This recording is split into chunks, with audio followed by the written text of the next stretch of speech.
오늘 은혜 받으실 하나님의 말씀은 마태복음 26장 31절에서 35절, 69절에서 75절 말씀입니다. 신약성경 46페이지입니다. 다 같이 합독하시겠습니다. 그때에 예수께서 제자들에게 이르시되 오늘 밤에 너희가 다 나를 버리리라. 기록된 바 내가 목자를 치리니 양의 떼가 흩어지리라 하였느니라. 그러나 내가 살아난 후에 너희보다 먼저 갈릴리로 가리라. 베드로가 대답하여 이르되 모두 주를 버릴지라도 나는 결코 버리지 않겠나이다.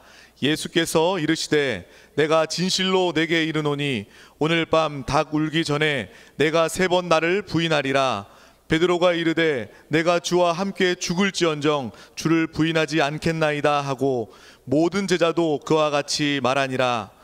베드로가 바깥들에 앉았더니 한 여종이 나와 이르되 너도 갈릴리 사람 예수와 함께 있었도다 하거늘 베드로가 모든 사람 앞에서 부인하여 이르되 나는 내가 무슨 말을 하는지 알지 못하겠노라 하며 앞문까지 나아가니 다른 여종이 그를 보고 거기 있는 사람들에게 말하되 이 사람은 나사렛 예수와 함께 있었도다 하매 베드로가 맹세하고 또 부인하여 이르되 나는 그 사람을 알지 못하노라 하더라. 조금 후에 곁에 섰던 사람들이 나와 베드로에게 이르되 너도 진실로 그 도당이라. 내 말소리가 너를 표명한다 하거늘 그가 저주하며 맹세하여 이르되 나는 그 사람을 알지 못하노라 하니 곧 닭이 울더라. 이에 베드로가 예수의 말씀에 닭 울기 전에 내가 3번 나를 부인하리라 하심이 생각나서 밖에 나가서 심히 통곡하니라. 아멘. 저는 오늘 마태복음 26장 31절부터 끝까지 있는 내용을 가지고 베드로의 실패에 드러난가 주님의 승리, 이러한 제목으로 한번 말씀을 나누겠습니다. 이제 사실 이 25장, 24장, 25장, 26장, 27장 이것은 마지막 주님의 한 주 안에 일어나는 사건들입니다. 근데 마태는 거기에 대한 아주 자세한 말씀들을 기록하고 있죠. 26장 첫 번째 부분에서는 바로 우리 예수 그리스도가 모든 사람의 시금석이다. 이 뜻은 다른 뜻이 아니라 주님을 어떻게 판단하고 생각하느냐에 따라서 모든 것이 결정된다는 그런 뜻을 가지고 있습니다. 실제로 종교적인 사람들은 예수에 대해서 미움을 갖습니다. 그래서 종교적인 사람들은 예수를 아주 싫어하고 반대합니다. 그러나 참된 주님의 제자들은 우리 주님을 사랑하죠. 그러나 이 제자 중에도 거짓 제자예요. 거짓 제자. 그들은 예수를 배반합니다. 우리는 어떤 종류의 사람인가? 우리가 만약에 종교적인 사람이라면 예수를 미워하고 반대하는 모습을 가질 수 있습니다. 그러나 여러분들이 참된 제자라면 여러분들은 주님을 진짜로 사랑할 겁니다. 만약에 거짓 제자라면 여러분들은 주님을 배반하고 거역할 것이다. 그런 이야기가 26장 초반에 기록되어 있고, 오늘 이제 31절부터는 이제 예수님께서 이제 겟세마네 동산에서 기도하시고 그러는 가운데 체포를 당하시죠.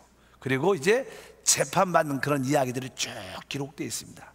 이 31절부터 75절 마지막 끝까지 아주 긴 이야기입니다.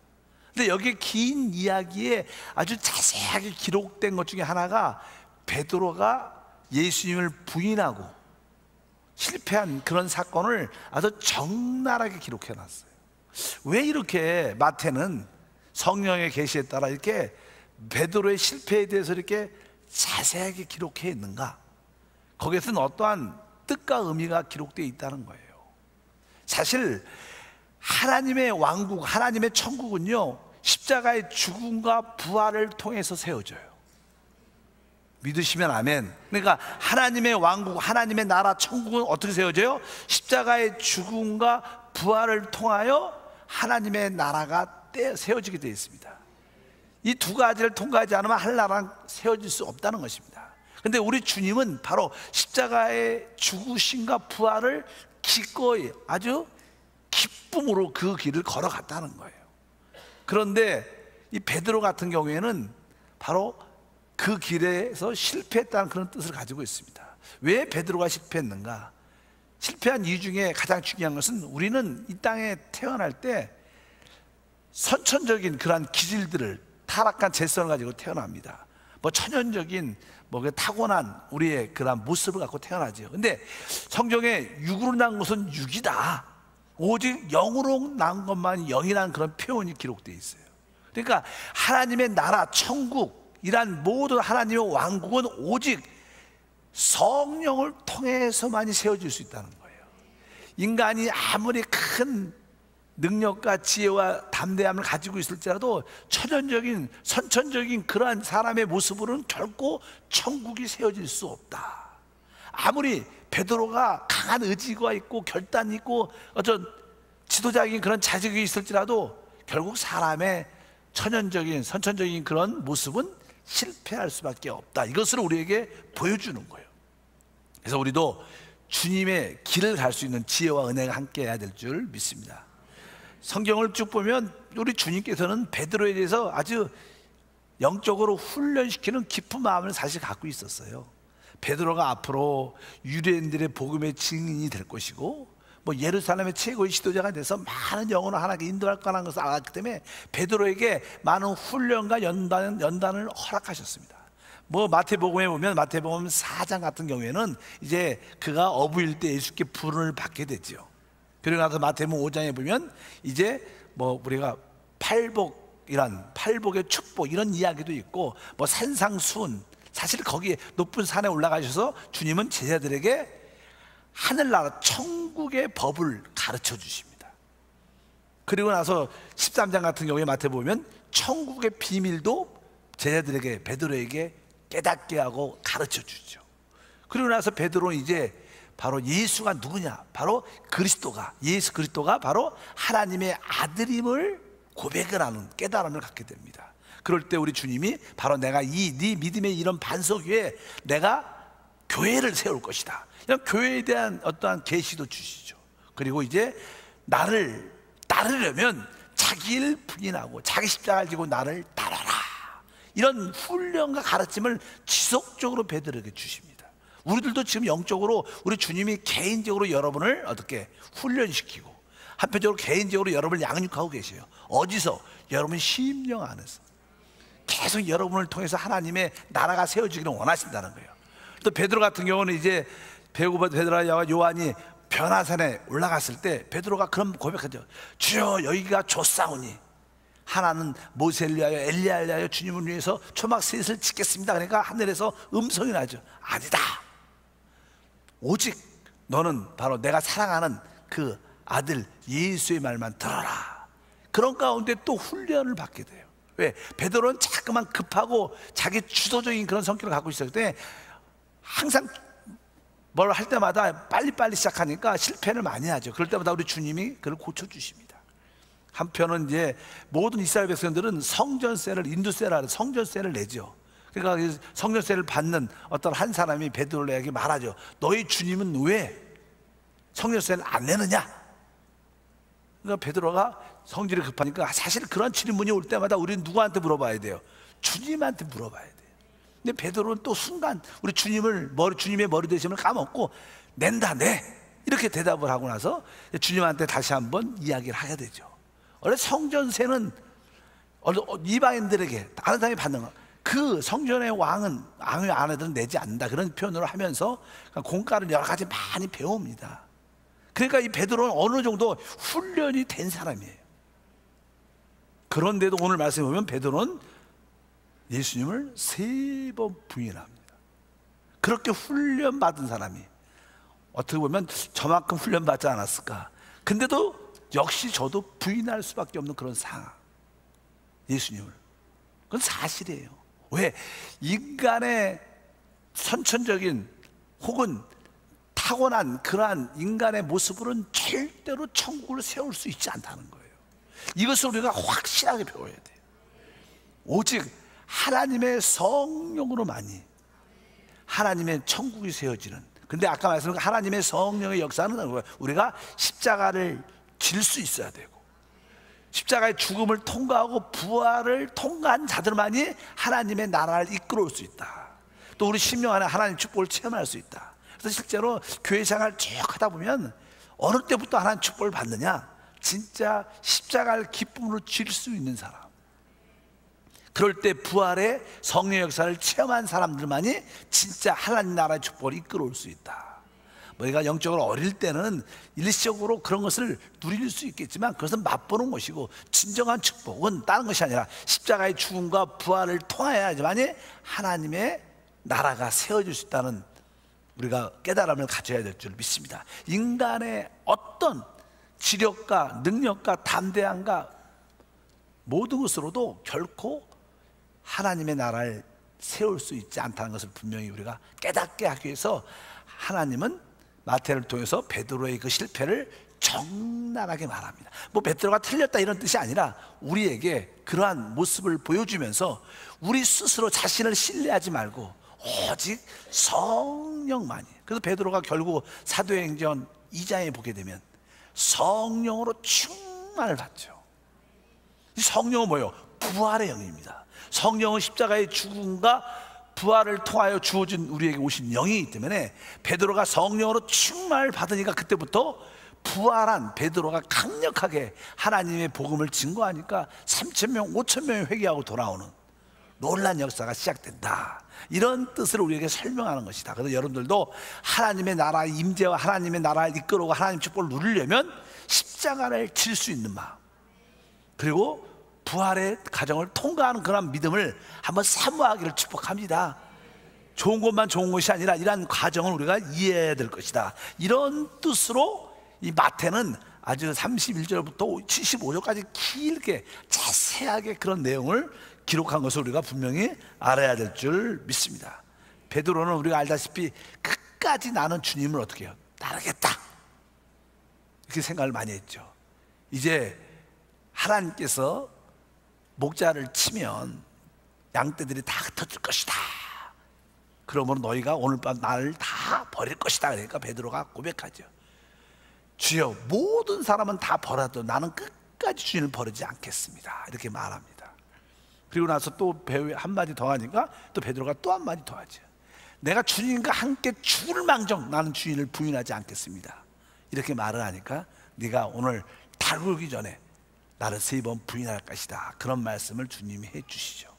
그러나 내가 먼저 부활해서 갈릴리에 너희보다 먼저 가 있을 것이다. 이런 말씀도 주님이 쭉 하십니다. 이제 그 자세한 내용들이 이제 마태복음 26장 31절부터 기록되어 있어요. 다시 한번 읽어보겠습니다. 31절 보니까 그때 예수께서 제자들에게 이르시되 오늘 밤에 너희가 다 나를 버리리라. 기록된 바 내가 목자를 치니 양의 떼가 흩어지리라 하였느니라. 우리 주님께서 이제 십자가의 죽음과 부활을 준비하는 그런 과정 가운데 제들에게 너희가 다 나를 버릴 것이다, 이런 말씀을 하게 됩니다.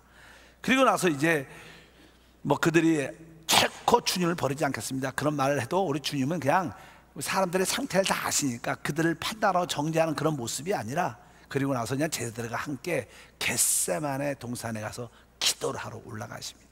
근데 원래 겟세마네라는 원래 뜻은요, 기름을 짜는 곳, 이렇게 눌림을 갖는 거죠. 억눌림, 많은 어떤 눌림과 아주 압박을 받는 겁니다. 이렇게 사실 어떤 올리브 같은 포도도 마찬가지로 기름을 짜려면 꽉 이렇게 뭐죠? 압박을 하고 짓눌러줘야지만 거기서 기름이 나오는 것처럼 우리 주님께서 그냥 그 죽음이란 또 하나님의 사명을 감당하겠다는 그러한 뜨거운 짓눌림이란 꽉 눌림 가운데 있었을 때 그분 안에는 뭐가 성령이 계시죠.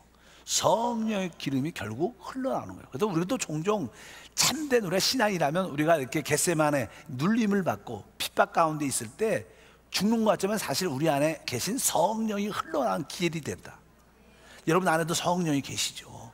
그 성령이 어느 때 흘러나오냐, 바로 우리가 종종 이 압박받고 눌림 가질 때 우리는 그때 어떻게 기도하게 되죠. 하나님 역사해달라고 막 부르짖고 간구하다 보니까 그때 우리 안에 그 눌림과 압박을 통해서 우리 안에 있는 성령이 해방돼서 우리에게 놀란 가지가 축복도 이런 것을 믿으시기를 바랍니다. 또 고난은 우리에게 어떻게 보면 유익이 됩니다. 왜? 성령이 흘러나오는 길이 될 수 있기 때문에.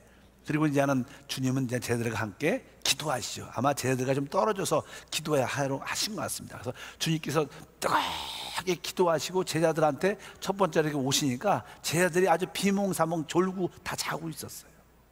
우리 주님은 지금 십자가의 죽음을 앞두고 있는데, 그 알다시피 주님이 십자가의 죽음은 뭐예요? 한편적으로 사람들에게 버림을 받는 것이고 하나님께 버림받는 거예요. 그리고 그 죄악의 심판의 대가 죽음이 얼마나 무서운 건지 아십니까? 사람이 마지막에 죽음을 마지막에 앞두게 되면 그 마음의 공포와 두려움이 얼마나 강한지 모릅니다. 우리 주님도 이 땅에 오셨을 때 사람이셔요. 믿으시면 아멘. 우리 주님은 항상 뭐라 해요? 인자라고 그래요. 인자. 나는 사람의 아들이에요. 사람이라는 거예요.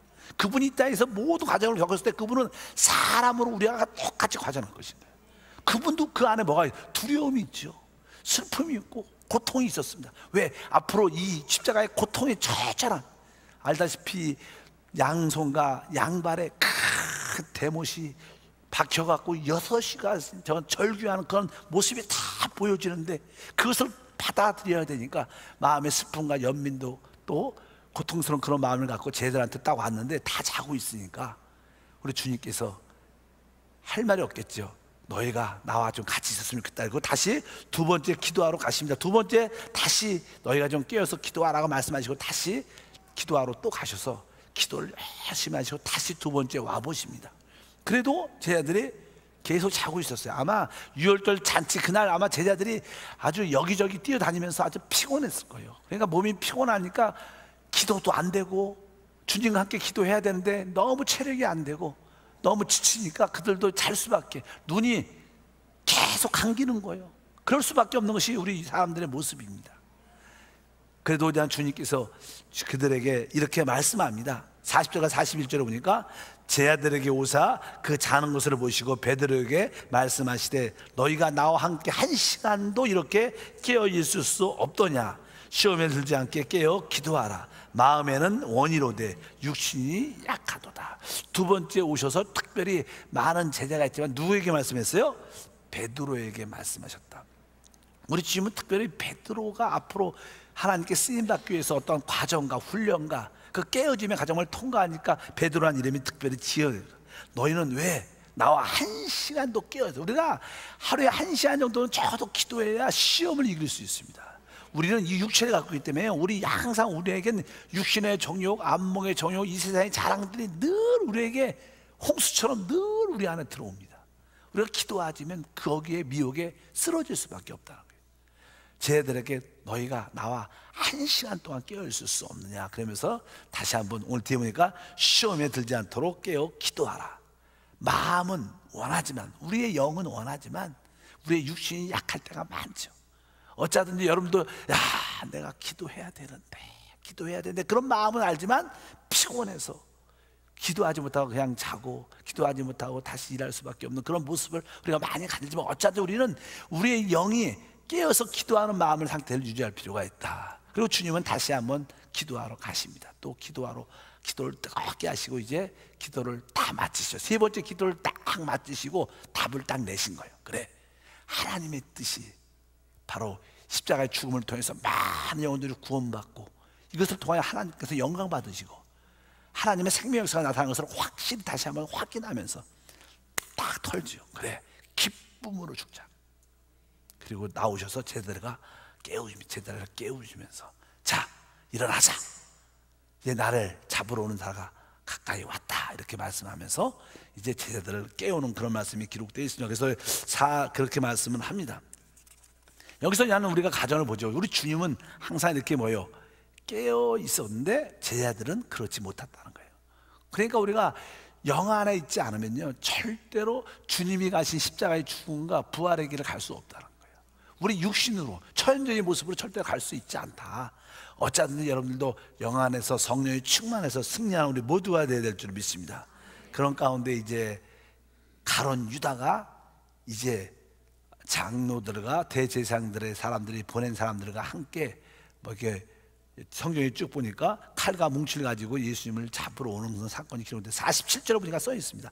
말씀하실 때 12 중 하나인 유다가 왔는데 대제사장들과 백성들의 장로에게 파송된 큰 무리가 칼과 뭉치를 가지고 그와 함께 하였더라. 그러면서 사실 그 예루살렘의 대제사장들과 여기 장로들이 나는 사람들을 예수를 잡아라고 보내죠. 근데 아마 예수님에 대한 얼굴에 대한 분명한 이해가 있지 않았던 것 같아요.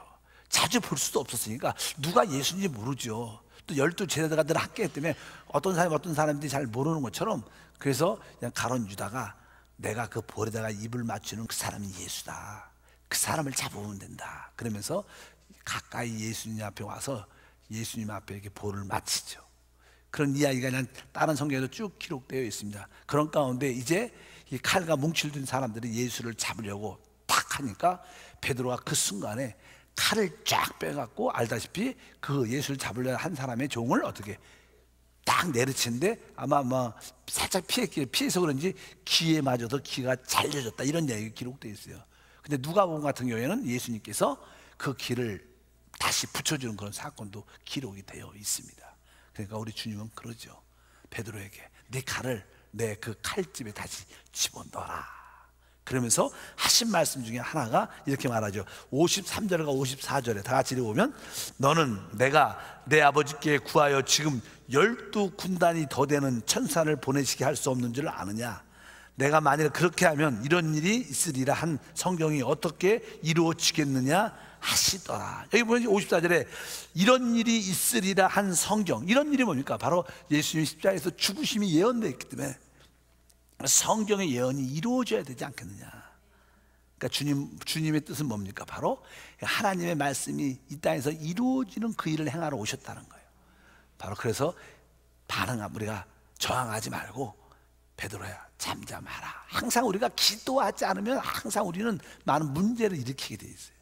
기도하는 사람들은 문제를 일으키지 않고 잠잠하게 되지만, 기도하지 않고 막 일을 벌리는 사람들은 많은 후유증과 어려움을 교회에 또 가정에 생길 수밖에 없는 것이 모습들인 것을 분명히 알고, 베드로가 항상 이런 모습을 가지고 있었다, 그것을 분명히 알아야 됩니다. 계속 성경에 보면 베드로의 실패에 대한 잘못된 모습이 드러나면 계속 기록하고 있는 거예요. 왜? 사실 그것은 우리에게 주시는 하나님의 말씀이에요. 왜? 우리가 베드로입니다. 우리는 베드로와 똑같은 사람이에요. 우리도 베드로같이 타고난 그런 기질도 있고요, 베드로같이 선천적인 그런 능력을 가지고 있어요.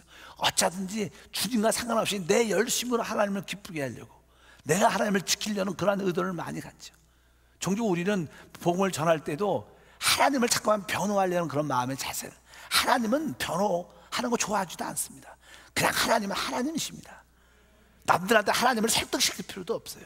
단순하게 당신 예수를 믿어야 된다, 예수가 하나님이시다. 왜 예수가 하나님이셔? 그러면 하나님이니까 하나님이야 이렇게 설명하게 가시면 돼요. 그분이 우리 설명 자세히 할 필요 없어요. 설명한다 우리 하나님 주님이 기뻐하는 것도 아니고, 그분은 변호받고 싶어 하지 않습니다. 그분은 스스로 변화하시는 분이에요. 그분이 진짜 왕이신 줄 믿습니다. 그러니까 너무 예수님을 자꾸만 이렇게, 그래서 교회도 마찬가지입니다.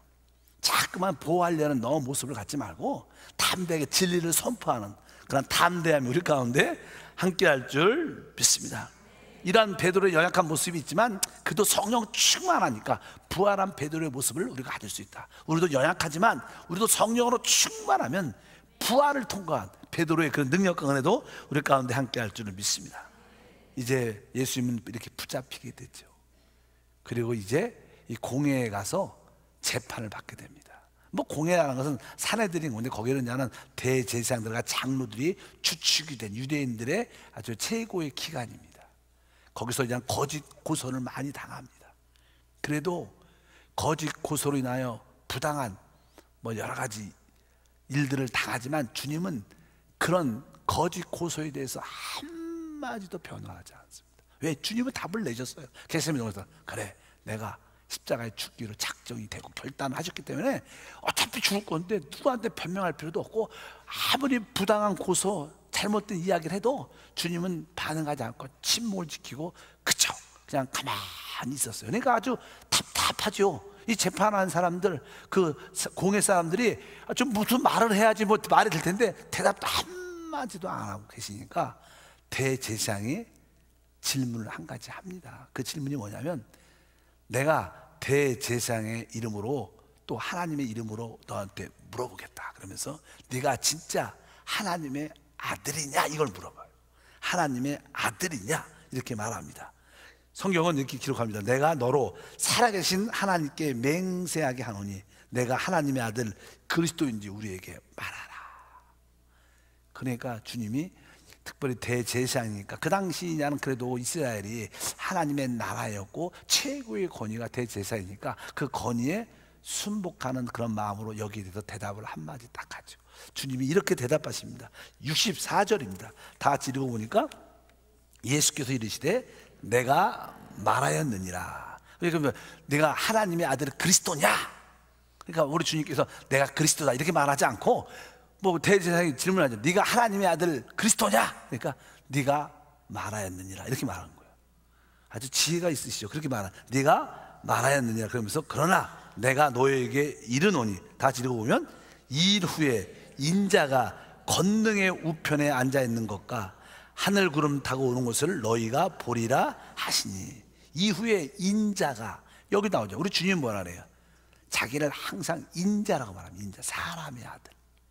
이 마귀도 예수님이 광야에서 시험 받을 때, 금식할 때 와서 네가 만약에 하나님의 아들이면 이 돌들이 떡이 되게 해서 먼저 네 구복을 채워라 이렇게 말합니다. 그러니까 사단들도 그렇고 이 나쁜 자들은 예수님을 자꾸만 뭐라고, 하나님의 아들로 자꾸만 인정하게 만듭니다. 우리 예수님이 하나님의 아들이란 뜻은요, 하나님이란 뜻이에요. 원래 그분은 하나님이죠. 근데 그분이 이 땅에 오셨을 때 그분은 뭐로 오셨어요? 사람으로 오셨어요. 우리 같이 똑같이. 그분이 사람으로 오셔야지 우리를 구속할 수 있습니다. 하나님이 우리를 구속할 수 있지 않아요. 왜? 우리가 죄를 졌죠. 그러니까 우리의 사람의 피를 흘려야지 우리가 제사를 받을 수 있는 거예요. 그래서 주님은 항상 자기를 사람의 아들이라고 말합니다. 사단은, 귀신들은 네가 하나님의 아들이 아니냐, 하나님의 아들, 하나님의 아들처럼 행동하라, 하나님의 아들로 역사를 일으켜라, 잠깐만 말입니다. 근데 우리 주님이 이 땅에서 행하신 모든 일은 뭐예요? 인자로서, 사람으로서 행하신 일. 그래서 제가 전에도 그런 말씀했어요. 제가 이제 마태복음 같은 거에 쭉 보면 예수님께서 이렇게 바다를 걸으십니다. 나는 옛날에 신앙에 별로 깊이가 없을 때 예수님이 바다를 건널 때 당연하게 그분은 누구셔요? 하나님이시니까 당연하게 뭐예요? 물을 건다고 생각을 많이 했어요. 근데 그분은 물을 건널 때도, 귀신을 쫓을 때도, 어떤 이적을 행하실 때도 하나님이시기 때문에 행하신 적은 없으셔요. 그분은 사람으로서 기도하고 걸으셨고, 사람으로서 기도하고 믿음으로 걸으신 것이고, 기도하고 믿음으로 귀신을 쫓았고, 사람으로서 기도하고 뭐요? 믿음으로 질병도, 문제도 해결하신 거예요. 그분이 이 땅에 행하신 모든 일은 뭐예요? 뭐를 했어요? 인자로서, 사람으로서 행하신 거예요. 그래야지 진짜 그분이 우리를 구속주가 되고 또 우리의 주님이 되시는 줄 믿습니다. 그래서 오늘도 뭐라 그래요? 바로 이후에 인자가 권능의 오른편에 앉아 있는 것을. 그러니까 우리 주님이 하늘 보좌에 앉아 계실 때 그분이 뭐로 앉아요? 사람으로 앉아 계시는 거예요. 그러니까 우리에게도 그런 축복과 은혜가 누려질 줄 믿습니다. 그분이 다시 오실 때도 그분은 뭐로 오셔요? 사람으로 오시는 거예요. 이거 우리가 그것을 이해해야 돼요. 그분이 원래 하나님이죠. 그러나 그분이 뭐예요? 우리를 구원하고 구속하기 위해서 그분은 사람의 모습으로 다 오시게 돼요. 부활하실 때도 이제 그분은 사람. 그러니까 그분이 원래는 하나님이지만 그분은 사람의 모습을 갖고 오셨기 때문에 이 사람의 인성의 모습이 부활함으로 말미암아 하나님 요소가 갖게 된 것입니다. 실제로 그냥 그분은 이 땅에서 모든 일을 다 사람으로서 행하실 줄 믿습니다. 주님은 계속 뭐라 그래요? 인자 형편을 많이 해요. 그래서 이 땅에서 가장 하나님의 뜻을 이루는 것을 누가 이루냐? 사람이 이루어요. 그래서 하나님은 이 땅에 하나님 나라를 세우기 위해서 누가 필요해요? 사람이신 예수가 필요한 것처럼 바로 여러분 같은 사람이 필요한 거예요. 우리도 사람이신 예수와 똑같은 믿음의 사람이 되어야 되는 거예요. 그럴 때 우리 이 땅에 하나님 나라를 세워나갈 수 있어요. 이 땅에서 주인공이 누구예요? 사람이에요. 그래서 사단도 어차피 사람을 얻으려고, 하나님도 사람을 얻으려고, 하나님이 사람을 얻어낸다면 이 땅에 할 나라가 세워지는 것이고, 사단이 잠깐만 사람을 얻으면 이 땅에 하나님 나라가 도래하는 것이 점점 지체되고 어려워지는 것입니다. 어차피 여러분들이 하나님께 얻음 받은 사람이 되기를 바랍니다. 하나님은 이 땅에 있는 실제로 이런 물질적인 땅보다 하나님이 원하시는 땅은 사람이에요. 그래서 우리가 늘 봉사할 때 우리의 봉사 성경은 뭐예요? 사람을 얻는 겁니다. 하나님은 이 땅에 거하는 게 아니라 하나님은 여러분 안에 오시는 겁니다. 그러니까 하나님의 모든 최고 관심은 사람이다. 사람을 통해서. 그래서 하나님이 나중에 뭐예요? 결국 사람 안에 들어오시죠. 그 예수님이 하나님, 그분이 어디 안에? 사람 안에 들어오시죠. 우리 안에 오시는. 우리 주님이 가장 기뻐하는 게 뭐예요? 바로 그분이 우리 안에 오셔서 그 하나님이 우리의 모든 것이 되기를 원하세요. 여러분 순간순간 여러분 안에 계신 그 내주하는 그리스도를 모든 것으로 붙잡기를 바랍니다. 뭐 이것이 추상적이면 안 되고요, 이게 교리적이어도 안 돼요. 지식적이 안 돼요. 이거 체험이 돼야 돼요. 아, 내 안에 계신 그리스도, 이분이 내 지혜, 능력, 모든 것이지. 그분이 내 사랑도 되고 지혜도 되고 그 능력과 모든 것이 될 줄 믿습니다. 그런 뜻으로 우리가 이해를 해야 될 것이다. 그러니까 여기 아까 말씀드린 것처럼 바로 인자가 하는 보좌의 우편에 앉아서 너희가 볼 것이다. 또 인자가 구름 타고 오는 것을 너희가 볼 것이다. 그러니까 이것을 그냥 들어보니까 이 사람들이 들어보니까 자기가 하나님이라고 말하는 거예요. 그러니까 옷을 찢어내면서 신성을 모독한다. 참나람 이런 말을 할 수가 있느냐. 이런 사람은 죽어야 된다. 그러면서 주변에 예수님을 심판하고 옆주위에 있는 사람들이 예수님한테 침을 탁 뱉고 주먹으로 예수님을 때리고 써 있어요. 그 다음에 손바닥으로 예수님 따구를 막 때리는 그런 이야기가 쭉 기록돼요. 그래도 주님이 가만히 계십니다.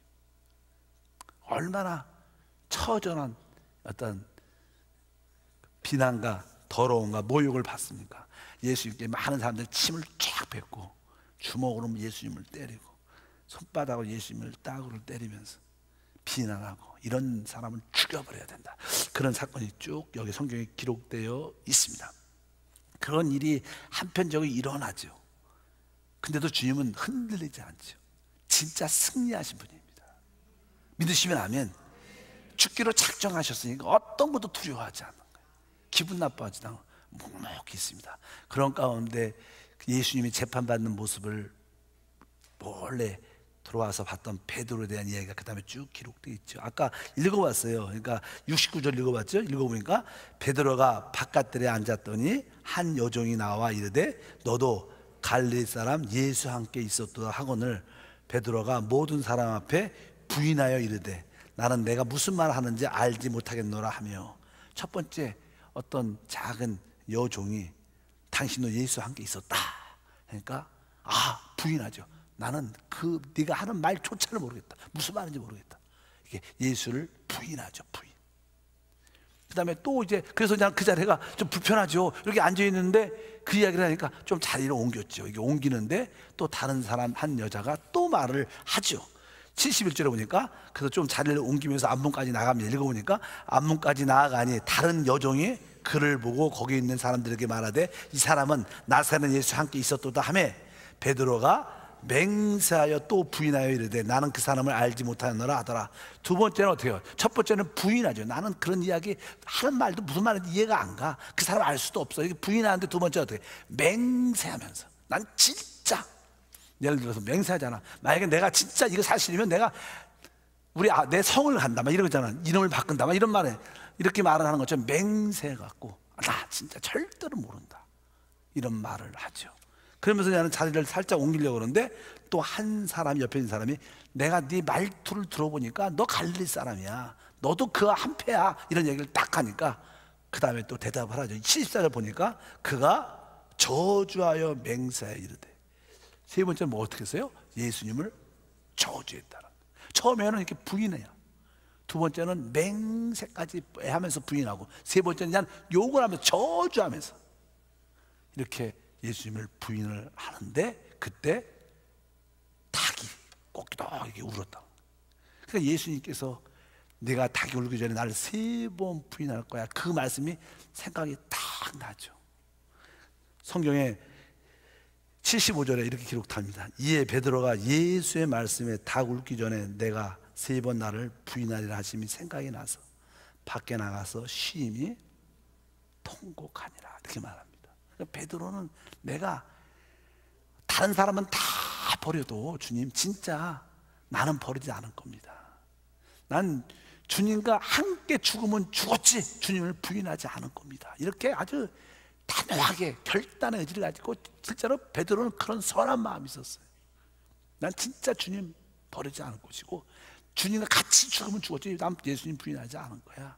그냥 그런 뜨거운 열정, 진짜 그런 마음이 있었죠. 그런데도 결국 자기가 예수를 부인하는 자기 자신을 바라보니까 얼마나 마음도 상하고 처절함을 느끼죠. 그리고 나는, 우리도 다 그럴 때 있죠. 그럴 때 나는 안 돼. 그러면 인생을 포기하고 싶어. 그러니까 절망 가운데 사람은 빠지게 돼요. 사람은요, 자기를 신뢰 안 해야 돼요. 하나님 우리한테 이 말씀을 길게 써준 이유는요, 사람은 너무 자기를 신뢰한다는 거예요. 우리가 신뢰할 분은 예수님이셔요. 우리는 조금 뭐가 좀 잘 되면 되게 우쭐대죠. 가벼워지고 신나고, 뭐 그게 나쁘라고 표현하지만 그것이 우리 타락한 사람들의 모습이에요. 조금 뭐가 잘 되면 막 기고만장해갖고 세상을 다 얻은 것처럼 신나고 그러죠. 그런데 사실 우리 하나님은 우리가 진짜 할 수 없는 사람인 것을 깨닫게 해준다는 거예요. 그래서 우리 주님은 이런 베드로에 대한 이런 체험을 깊게 하자. 그러니까 그 뒤에 보니까 뭐라서 심히 통곡했다. 여러분들도 한 번쯤은 여러분 자신에 대해서 좌절과 절망 때문에 심히 통곡한 적이 다 있을 거라고 믿습니다. 저도 그런 적이 있죠. 진짜 내가 주님을 그렇게 사랑하고 주님을 따르고 싶은데도 죄를 짓고 타락하고 또 세상으로 돌아가는 그런 모습으로 인하여 애통해하고 진짜 나는 안 되구나, 안 되는구나, 그것을 깨달을 때가 우리는 다 있습니다. 그럴 때 어느 순간 이런 체험을 딱 가지면 그 다음부터 어떤 게 진짜 자기를 신뢰하지 않게 돼. 오직 주님밖에 없다. 그럴 때 아까 우리 찬양 마지막에 뭐예요? 은혜란 단어가 생각나는 거야. 나의 나 되는 것은 하나님의 은혜구나. 은혜야. 그럴 때 우리는 결코 하나님 주신 구원과 능력과 축복이 내 행위에서 난 것이 아닌 것을 확실히 알죠. 우리가 어떤 것을 조금이라도 성취했을지라도 그것이 나에게서 나온 게 아니라 이것이 하나님의 국률과 은혜였어. 이 하나님의 은혜를 알 때 그 사람은 진짜 신앙이 되는 거예요.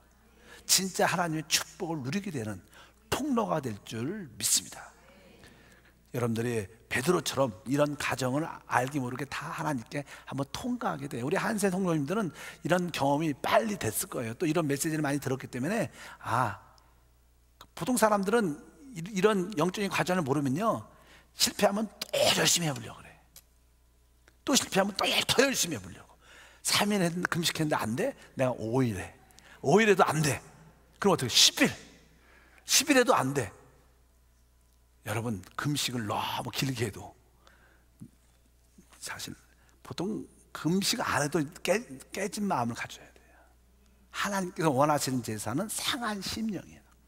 그러니까 항상 낮은 마음이 늘 있는 그런 사람이 축복받은 사람입니다. 얼마나 마음이 고집이 세고 의지가 강하면 10일씩 해야지 마음이 깨지고 그래요. 그냥 하루만 해도 주여 살려주시옵소서, 주여 도와주시옵소서, 나는 절대로 하나님 없이 못 삽니다, 이렇게 해야 되는데 한 10일 20일 해야지 그때 하나님 의지하면 그건 능력이 아니에요. 그건 너무 강박하고 고집이 센 거예요. 이렇게도 우리가 생각할 수 있다는 거예요. 금식하지 말라는 뜻이 아니라 우리가 금식을 해도 은혜로 해야 돼요. 그런 모습이에요. 베드로는 여기서 확실하게 깨졌어요. 심히 통곡했다. 여러분, 주님 때문에 심히 통곡한 적 있습니까? 너무나 내 인생이 슬퍼서 운 적은 많아도 주님 때문에 운 적이 있어야 될 줄 믿습니다. 그래서 베드로는 이때부터 이 날이 기억이 날 거죠. 그래서 항상 어떤 상황이든 이 날이 꼭 기억이 나서 하나님 앞에 다시 한번 새롭게 헌신되고, 그리고 나서 이제 주님께서 부활하시고 다시 나의 다락방에서 뜨겁게 기도해야지.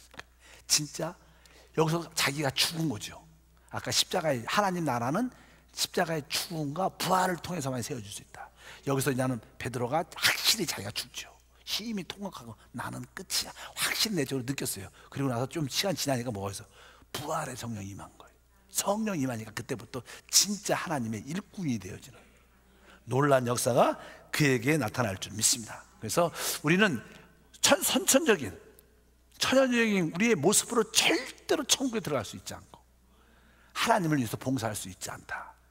오직 십자가의 죽음과 부활을 가정을 통과한 것으로만 하나님을 섬길 수 있다. 이런 의미로 우리에게 강력하게 할 줄 믿습니다. 근데 중요한 것은 우리가 이렇게 실패를 하죠. 하나님 앞에 하나님을 그렇게 열심히 헌신하겠다 해도 하나님을 배반하고 부인하는 그런 모습이 우리 안에 많죠. 그런데도 하나님은 우리에게 용서, 제사함을 주십니다. 우리가 그런 실패 가운데 있을 때 물러나지 말고 세상으로 돌아가지 말고 우리 마음속에 참된 회개, 애통한 마음, 자백을 하면요 더 하나님과 친밀해집니다. 보통 우리가 이런 큰 잘못을 하면 하나님과 거리가 멀어지는 사람들이 있어요. 그러면 안 되고 이럴수록 다시 한번 하나님 앞에 회개하는 마음과 이런 상태에 대해서 애통하고 자백을 하면 하나님과 더 친밀해지는 관계가 이루어져서 부활의 단계로 올라가는 역사가 우리 가운데 충만할 줄 믿습니다. 하나님 나라를 위해서는 우리는 내 생명은 안 되니까 새 생명을 얻어야 돼요. 그 새 생명이 우리 안에 계신 예수님이라. 그러니까 항상 여러분의 안에 계신 새 생명 예수 그리스도를 붙잡을 때마다 여러분을 통해서 한나라가 확장되는 놀라운 역사가 함께할 줄 믿습니다. 우리 주님은 결코 승리하시죠. 십자가의 죽음을 가지셨고 결국 부활하셨어요. 그분도 사람으로 이 과정을 통과했어요. 그분은 되셨죠. 베드로는 안 된다는 거예요. 그래서 다른 것이 아니라 이렇게 비교를 해주면서 진짜 우리가 기쁨으로 죽어야 된다는 거예요. 그래야 부활이라는 축복이 나타납니다. 자꾸만 여러분들이 안 죽으려고 그러고 다른 사람한테 잠깐 미루고 다른 사람을 죽이려고 하면 그 시간이 오래 걸립니다.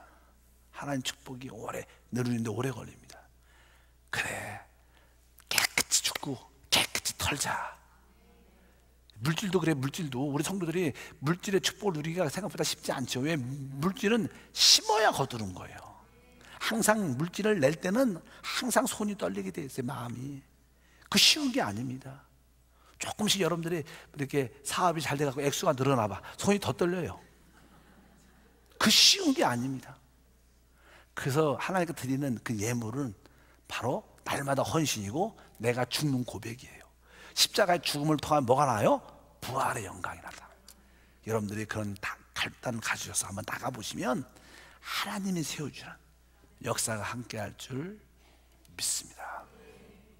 그래서 여러분들이 그러한 믿음으로 여기에 쭉 기록되어 있습니다. 그래서 다시 한번 여기에 베드로의 실패를 우리에게 쫙 보여주는 것이 바로 그것이 바로 우리의 실패를 보여주는 거예요. 아, 내 스스로 내 타고난 내 모습으로 절대로 십자가의 길을 갈 수가 있지 않구나. 내가 죽음이란 과정을 꼭 통과해야 되지만 이 부활의 영광이 나타나는구나. 그래서 기쁨으로 여러분들이 이 길을 가게 되면 우리 모두가 부활의 축복에 참여하는 역사가 함께할 줄 믿습니다. 하나님 아버지 감사합니다.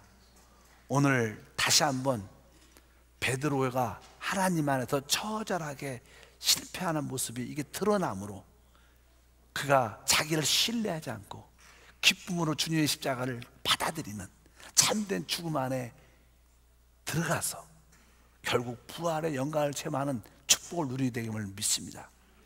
우리 역시 종종 우리 삶 가운데 많은 실패가 있지만 그 실패를 두려워하지 말고 그 실패가 십자가의 죽음의 길로 가는 것을 믿고 기쁨으로 그 죽음을 받아들이게 도와주셔서 그 뒤에 있는 부활의 영광을 누릴 수 있도록 인도해 주시옵소서.